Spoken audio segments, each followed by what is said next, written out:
Here we are, back on the Normandy again. What planet will we visit? What planet will we fade past? Well, I'd rather fade past than have to do a boring gummy ship shooter section, so, you know, that's something. Okay. We finally moved on from that topic. Off screen, we spent about a half hour talking about Kingdom Hearts, so sorry. Yeah. And I missed it because I was stuck watching Lord of the Rings Extended Edition, and then I realized, oh shit, wait, it's the Extended Edition. I should pry my eyes away for it now before I wake up tomorrow. Yeah, you still finish all 3 movies before Kingdom Hearts 2 gets going. And the time it takes for Kingdom Hearts to get going, you could file your taxes, write that novel you've been working on, and watch all 10 seasons of Seinfeld. And, yeah. But why would you ever do that? I don't know. It's not like there's any ongoing plots to show about nothing. Oh, man. And I like Seinfeld, but he's a bit basic. He's like the Final Fantasy 1 to everyone else's comedy. These Mass Effect relays are making me thirsty. Planet Festivus. Anyway, yeah, it's been a while since I think I said this in a previous part, but the reason I check every planet is to see if they've got the survey option, because if you survey, you basically get to open a free treasure chest and get money experience and a quest collection item, so it's the easiest thing to do in the game, so I always do it. The problem is getting 20 people to actually fill your survey, though. Hey, we are calling to ask if you'd like to do a survey on... No. Okay, so I kind of drove into this area from an awkward position, but yeah, it looks like you drove into that ditch from an awkward position, in that the car should be flipped over on its side. Yeah. Anyway, I think this might be Tonactus's planet. I'm not sure. It's like, just run over him. I'm trying. He's standing right there. I'm trying to shoot them, but you see that dip in the ground right behind me? Every time I back into it, it angles my gun up, and I can't fire at them. And yes, that applies to the cannon too. Just run into him. He's right there. Can you run over them? Yeah, but it sends them flying with ragdoll physics, and sometimes that can make the fight. All the more reason to do it. And sometimes that can actually make the fight take longer, though. Rex, your textures. I'm just getting my bearings. I haven't had my coffee yet. Sorry, I thought I was from the N64 version for a moment. Anyway, yeah, this is Tonactus's planet. They haven't heard me yet. Let's sneak and be subtle and try to kill at least one of them before the shit hits the fan. Blow it up. Nope, they didn't hear the machine gun going off for 20 minutes outside the base? Nope. No, they didn't. Go, go, go! Oh, God. Go where? Get used to hearing that, because it's something like every human grunt in the game will say over and over and over. That and hold the line, and I will destroy you if they're a biotic. Oh, yeah. It's like they're trying to sound as stereotypical as possible. Woof, that hurt. Now, biotics are sort of systematically prejudiced against in the Mass Effect universe, especially among humans at least. So a biotic saying "I will destroy you" is kind of like a black person if they decided to talk not actual the actual way someone from name a Harlem, not the actual way that Harlem people talk, but a parody of the way Harlem people talk. It's kind of like that. So kind of like if you were talking to Cyclops and you just said like mutants will reign supreme. What? Nothing. Yeah, something like that. Yeah, you kind of. It's kind of like, okay, you've gone way past ridiculous, and just become self-destructive, and I need to end you now. Well, I mean, everybody should aim Cyclops, because, like, he's the worst X-Man, but, you know. So why do they keep him around, then? He's the leader. He's jealous that he feels really bad that Jean Grey died, even though that happened, like, 30 years ago. So, like, they're just kind of letting him get over it. Even though it's taking a really long time, but whatever. She also got better. Kind of. I believe the Jean Grey alive in this point is actually like taken from the past or something. I don't I love Marvel, but I hate the X-Men, so I really don't know very much about them. Oh, man. I remember that time Jubilee became a vampire.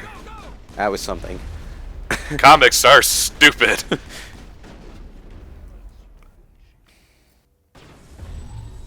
Anyway, one of the best things about this game is that when you have an Ubermook or a mini-boss character, and they finally lose their shields, you can put them out of commission for a good long while by just sort of chucking a fucking lift spell at them and having them hover in the air.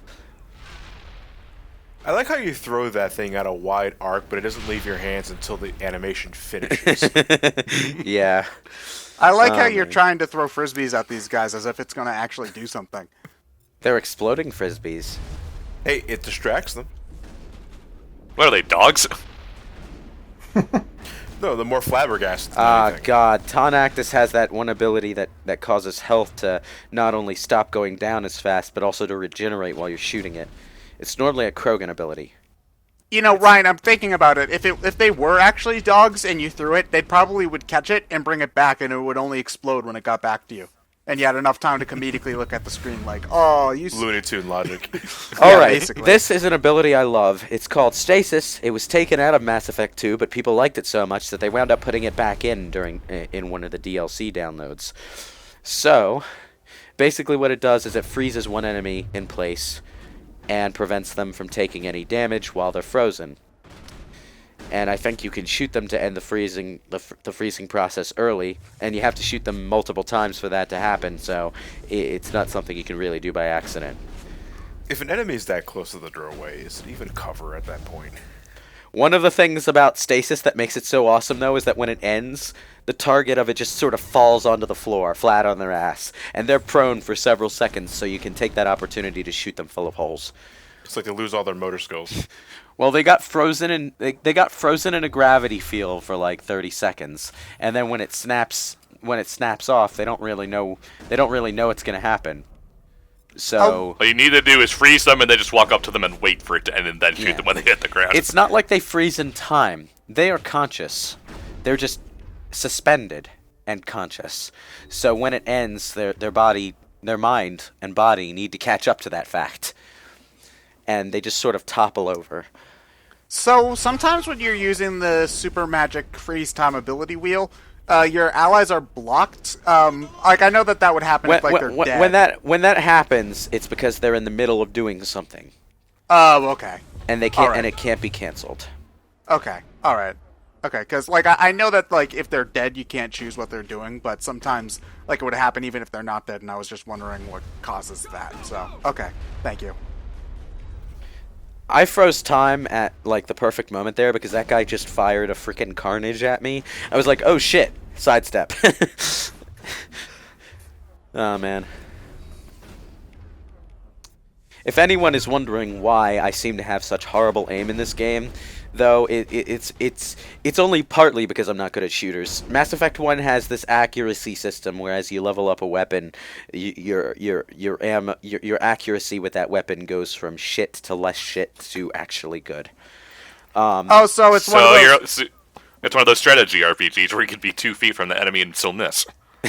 It's not quite as bad as Valkyria Chronicles in that respect, but yeah, you basically the circle in the middle of the screen does somewhat represent your accuracy with the weapon, and you know firing quickly will cause your weapon to shake as well, but your gunshots don't fire at the center of the circle; they just sort of scatter at random around it. And by the end of the game, you'll be super deadly accurate with everything you've leveled up. But, So at the start of the game, I'm 1 inch away from your face, miss. Whoa! I missed! at the start of the game, your aim is so scattershot with everything, and your sniper aim so shaky, that you have to wonder how the hell Shepard passed that super special N7 training regimen.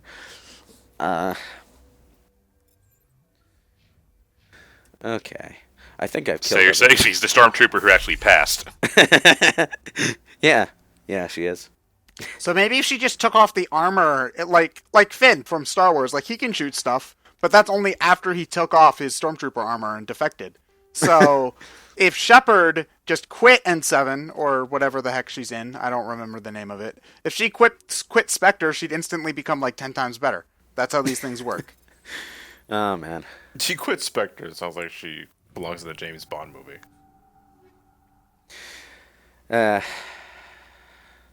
Okay. Do you think if you told Rex that you were going to the gym to work on your quads, he'd laugh at you? There's a hot date. I thought human females didn't have those.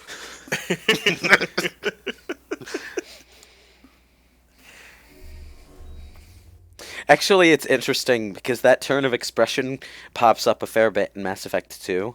I think it's because they were really playing up the badass element of the Krogan in that game.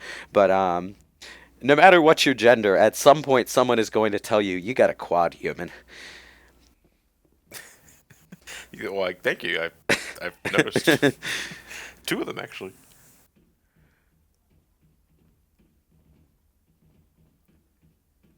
Yeah, those big tanks up there are explodable. I'm not really sure why they're there, because there are no enemies up here in this fight. Or if there were, they come down too fast for you to take advantage of them. But, yeah. Why are we here again? We're here to get We're here to get Rex's armor. His grandfather's armor that's completely useless but has extreme sentimental value to him. This is how we win his trust so that we don't have to put a bullet in his head later. That and the other armor is kind of unreliable. Low poly one morning, high poly the next. Can you actually equip it onto him? No. No, you can't. Again, I know I've said this maybe once or twice in the previous session, but the only thing that kind of bothers me with every character, regardless of alien race, is that they share the same posture. Like I see a character like Rex, and he has a humongous back, so I'm thinking he should be hunched-like, but no, he's just standing like a regular human. It's like, Yeah, the the Krogan animation set didn't get particularly lumbering until the second game. Ancestors ever wore this piece of crap, but at least I've got it back. But now it's my piece of crap. I might just be starting to like you, Shepard. Not sure how to take that, Rex. Why don't you just keep those things to yourself, buddy? Okay, Krogan relations are something that's a bit awkward in this series, but there is a subplot in Mass Effects 2 and 3 about a Krogan and an Asari who are in a relationship. It ends rather sadly. You find the Krogan dead on one of your missions, and, well, Ooh. But the Krogan in particular is a bit of an oddball. He recites poetry. A Krogan reciting poetry. Don't judge. Well, someone had to be Bard on their team. Yeah, but is it good poetry? That's the question. I can't get past the recitation of it. Anyway, this is the second of the 2 Mass Effect 1 DLCs. I will not be spending much time here because this DLC is awful. This is Pinnacle Station. It is your arena minigame. Basically, it's a bunch of combat mission score attack situations. Is there anything worth doing in here? Well, it's a challenge if you want something extra to do, but not really. You don't level up or anything from it, and the battle always scales to your level, so meh.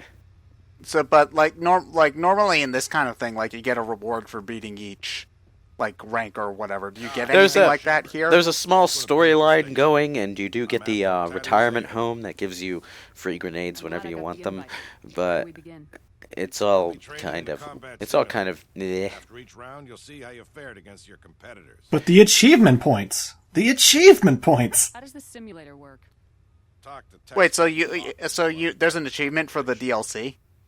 Basically, I believe so. Yeah, there is. So There are plenty of games that do that. You clear the final mission, and you'll get an achievement for it. So you can't get a platinum or whatever the Xbox version is. No. There is no platinum on the Xbox, and platinum trophies on the PlayStation only ever count the trophies that shipped with the game originally. Oh, okay. Yeah, it's always the base game. Oh, okay. All right. The perfect soldier. Like Fallout 4 has tons of DLC that just came out for it, and there's tons of achievements attached to all of those. And they actually count towards like the overall score. So like you'll look at your trophies list. I have a platinum on Fallout 4, but it's like 67% or something. Yeah. Because all the DLCs came out and stuff. I'm like, oh, well, I got the platinum. That's all that matters. Yeah. How do I try out a combat scenario? Go talk to Akron over in the staging Okay. area. He'll set Well, you up apparently you with put a the quarter in the scenario. coin slot and the thing plays Thanks for the itself. info. You just Commander Shepard is expecting like this high-tech holographic battle simulation, and then she goes in and it's just a lone thing of Rock'em Donkey Sock. Kong. It's a lone thing of Rock'em Sock'em robots on the table. No. Let's give them some credit. They've advanced technologically. Arms. Arms. Don't worry, Commander. Hopefully that game ends up being good, and so we look like assholes later on when this video eventually goes up. It looks like it'll be good. It sounds like it's good from the people who played it. It looks like it'll be not bad. Whether or not it'll have any lasting appeal, I don't know. Anyway, Vebinok, this guy, in second place, he lost out to someone named Bryant, but he's a really sore loser, so he's accusing that guy of cheating. The subplot in this course. section is that you need to beat Bryant and Vebinok too, to show Vebinok that, you know, he's not the hottest thing since sliced bread with He's just chili a on fucking it. hack. Yeah. Oh man, he sounds like every techie person I know. He's every office tech who's ever lived, except he's a Solarian. The Solarians project that specific personality type almost every time you talk to them. It would just be nice to get credit for it once in a while. What am I supposed to be doing in these simulations? Shooting things. That depends on the combat mode. Jump over the barrels. Time trial, capture, hunt, and survival modes. We also have battle mode on these go-karts that have balloons on them. Capture all designated control points. Downward for And you can't fall more than 2 feet. Okay, so there are a few different modes for Pinnacle Station, and I salute them the effort for giving you variety of things to do here, but there are two problems with it. One, the combat system is not really all that great for this kind of score attack gameplay, and two, it just reuses other areas from the game for the arenas rather than having, you know, custom arenas that are built for this kind of thing. So it's not all that great. I think the only custom-built arena might be the one for Ahern's survival mission, but that one is so frustratingly horrible to play that, you know, I can't really tell. Combination of holographic images and kinetic barriers. Holographic images help you see the objects, and the kinetic barriers keep you from walking. So you're saying is I can play a children's card game with this. Basically, yeah. Our operatives In fact, they train in probably assembling could and do actual that if they real could actual afford it. people. But yeah, basically what they do is they project holograms of targets, and they use kinetic barriers so that you can Real actually competitors are shoot them. restricted to low-impact missions till they learn the ropes. The infirmary. The hologram disappears when the barrier overloads and is destroyed, so I guess that makes sense. Capture. They just fuck with him. Just say, never mind. Oh, fuck you. I'm only gonna play one mission. Fine. We give you some dummy grenades and Medigel. If you try to use a real grenade, I will turn off every safety measure this simulator has. Sounds fun. Jeez, man, I'm just trying to have some fun, alright? Isn't that the whole point? It's like, you try to blow up my machines, I will end you. I'd like to see you try. You can't have fun next to someone whose spirit animal is a literal void. Oh, man. Anyway, yeah, this is what I meant when I said they use other areas from the game. We're going to be seeing this exact level portion later on in the Vermeer mission. Now, I sort of dicked around for a little while, not realizing what it was I had to do in order to beat this, because I forgot what I signed up for. I faded past all of that. You're welcome. I don't know, all I see is pew pew pew. Oh, is this guy gonna be like one of those terrible backseat gamers? No, no. Why do you have tap jump on? No, you have to press a button. It's way better for your game. Oh man, how could you not shield there? Everybody knows that you can shield to block that attack. Oh, GameCube shut up. controllers, Let Ted. GameCube controllers. me play. Nah, The only true way to play. nah. Yay, I failed. It's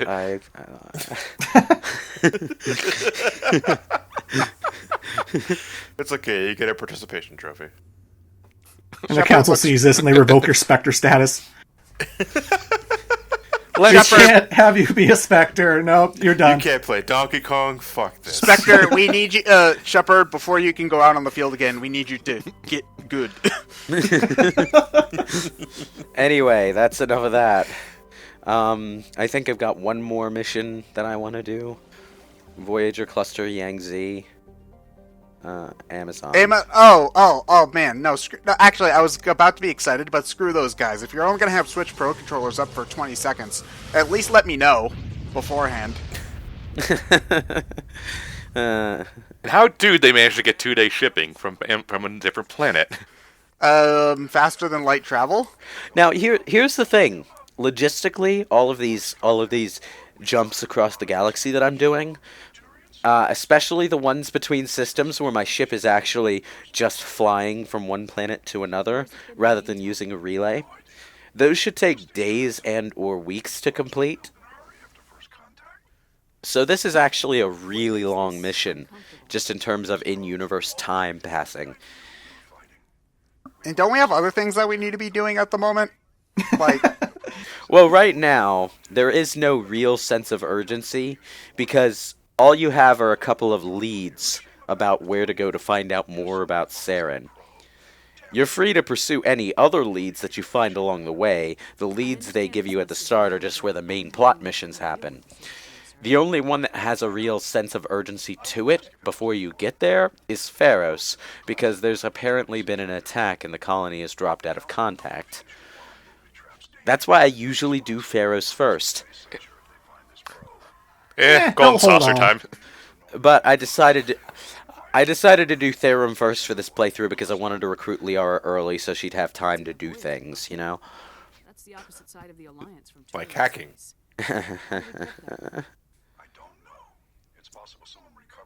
Now this is the mission that goes back to the war hero background story. We'll get on it immediately. And you won't necessarily know that before taking on the mission. But it turns out the villain of this particular misadventure is an enemy of yours if you were the war hero and if you were the hero who held off the Skillian Blitz. This is the guy who led that attack. There's an interesting bit of trivia regarding this guy, though, because he was supposed to be a Turian, but they accidentally gave him a miscolored human model. So he's some species of humanoid alien that you never see anywhere else in this series ever. And do they never? I'm guessing they don't ever bring him up again in any of the later games because he killed him here. Yeah, no, he's not a mistake. He's an alien. He's dead. No, he's just a guy who's really into face paint. Algae-Binium, though, is a really breathtaking world to drive around on, just because of the lighting and the color scheme. I mean, it's just as empty and barren as any other planet, but this is one of those planets where the scenery really makes up for it. I was about to say it's probably just because it has no oxygen in it. Man, Okay. I have to wonder who, like, the people who name sci-fi and fantasy planets. Like, is there any, like, I know that there are the people who go all out and, like, write their own languages, so stuff that can make sense, like Tolkien. But then, like everybody else, do they just mash on a keyboard until they find something that kind of looks like it could make sense, and then put a few more vowels in there or something? I don't know. Or you could be Avatar and just call it unobtainium, the laziest thing ever made. Well, I don't necessarily know about other people, but there are definite naming themes going on with the planets in these systems. Some of them are named after human mythology. Some of them are named after alien mythology. Others are just named after places on Earth or places on another planet. You can get a sense for who named... Welcome to the planet Brooklyn. You can get a sense for who named what planets and what solar systems from what the names actually are. Anyway, yeah, I kind of skipped over driving around right after I commented on how beautiful this planet is. Sewer Good job, Lewis. level. What? Into a Yeah, brown sewer. It's not a sewer. It's beautiful, not a all right. sewer, it's a mine. Oh Same man, difference, really. so much more interesting. A mine. It's also the same mine that you'll see on every other planet with a mine shaft on it. But yeah. Anyway, this is where the tracking signal for the wayward nuclear bomb that we found is. Now, we sort of skipped over it, but during the First Contact War, when the Alliance sent out reconnaissance drones, or maybe it was before the First Contact War, I'm not sure. When they sent out reconnaissance drones into space, they armed them with nuclear bombs to prevent their technology from being stolen. One of those got lost, and it was found Oops. by a terrorist who had a lot of reason to want to kill humans. That Anyway. just sounds like the stupidest plan ever. I really hope that somebody, if I lose my keys, I really hope somebody doesn't take them. So I've got to strap a nuke to my keys. Hi, Alanos Haliat. Now, the thing about this guy's last name, Haliat, is that it's connected to Haliat Armories, one of the manufacturers of the weapons in the series. So apparently this guy is connected to that. Haliat Armories is canonically a Turian company. So you can probably figure out that he's not supposed to have this human face. But he just looks like a zombie. Dude, why are you blue? Why are you blue? Why are your eyes black? What is up with you? You assume I give How do you be? Did you fall into the same vat of chemicals the Joker did, or what? Seizes the most ships, pillages the most colonies. 3 years ago, I was the strongest. Okay. Use my influence to assemble a fleet. We would drive your kind. And I don't care. You organized the attack on Elysium. You want me to thank you for my Star of Terra? Sometimes it pays to pick the renegade option. The one who promised glory and riches for sacking the largest human colony in the cluster. The one blamed when it failed. Yeah, that was sort of bound to go bad. Oh, I thought you were going to say your plan failed, Eid. You'll see me again, Hallie. Count on it. I rather doubt that. Goodbye, Shepard. Bye. See you next Tuesday. We've got air and light, and the Normandy's still in orbit. Let's look for another way out. There's no time to get out. There's no time to get out. Oh, I'm sorry. The prompt says I can't get out. Well, we're all host. Anyway, yeah, you can disable this with Omnigel, and it costs 100 a pop. There are three probe hardpoints that you need to disable in order to stop the bomb from going off. Now that timer down in the corner looks really intimidating since it's only got 10 seconds on it, but then you realize the timer freezes whenever you're doing a quick time event. That's convenient. So you're just hitting all these really fast in a blink of an eye. No, just all the time you see Shepard just banging your face against the terminal. It's like, I'm doing something, time freezes. It's a great stalling tactic. Shepard, we have 8 seconds. No, we don't. No, we don't. You only have 8 seconds if you're not Yeah, if you're weak. if you're not trying hard enough. A real man can make 8 seconds 8 hours. Protagonist powers activate. Now we're going by the Hugo Strange version of timekeeping. No, guys, you see, Frieza designed the bomb. He has a very different scope of time. But every few seconds, the second just goes on a lot longer than it should. If you stare long enough, it actually gains time. How the hell's that happen? All right. I don't fucking know. Now, there is a totally unlocked back door to this mine shaft for some reason. I guess Haliat just forgot to lock it. It leads you way up into the mountains. Can you enter the mission from this door? No, it's locked. Okay. Anyway, it leads you way out onto the mountains. You need to find your car. which has conveniently been hijacked by the enemies and relocated to their camp, which is directly below And they the didn't exit. do anything with it. Well, they pillaged, so they probably wouldn't destroy. They want to steal it and salvage the parts. Oh, so you're saying they had valet parking? Nice. Anyway, if you have a sniper rifle, you can have a field day with this. I don't, so I have to sort of walk downhill. You're just not trying hard enough. And you got the sniper rifle if you try hard enough. But here's the thing. The car is far enough away from the camp that you can approach it without attracting any attention at all. And it's unlocked. What, they didn't see the doors open? They also don't see the 3 very conspicuous people walking down the mountain. So you just get in your car and shoot the fuck out of them. So they leave the doors open with the keys in the Now, ignition. there is one danger here. You want to make sure you take out the snipers first. Otherwise, well, snipers can punch straight through your shields and take out your car deceptively fast. So, Why aim can't you at the just pirate go? snipers as quickly as you can and take them all out before they can do any damage. Well, 2 questions. One to just extend on what Ryan was saying. Can you just leave?